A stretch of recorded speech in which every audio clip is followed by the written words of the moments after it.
شیطان تمہیں سب سے پہلے گناہ کی طرف نہیں لے جاتا، بلکہ وہ تم سے ایک ایسی چیز چھین لیتا ہے جس کے بعد انسان خود بخود گناہوں کی طرف بڑھنے لگتا ہے۔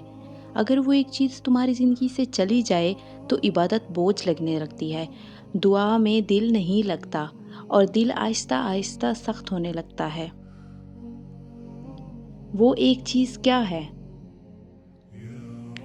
شیطان کا مقصد صرف یہ نہیں کہ انسان سے ایک گناہ کروا دے، بلکہ اس کی کوشش یہ ہوتی ہے کہ انسان کا دل اللہ سے تعلق کمزور کر دے۔ جب بندہ آہستہ آہستہ نماز میں سستی کرنے لگتا ہے، ذکر چھوڑ دیتا ہے، قرآن سے دور ہو جاتا ہے اور توبہ کو مؤخر کرتا رہتا ہے، تو دل پر اس کے اثرات ظاہر ہونے لگتے ہیں۔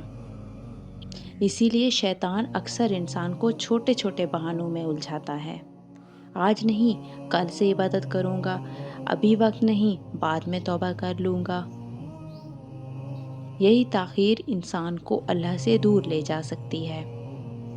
اگر تم محسوس کرتے ہو کہ عبادت میں پہلے جیسا سکون نہیں رہا تو مایوس نہ ہو، اللہ کا دروازہ ہمیشہ کھلا ہے۔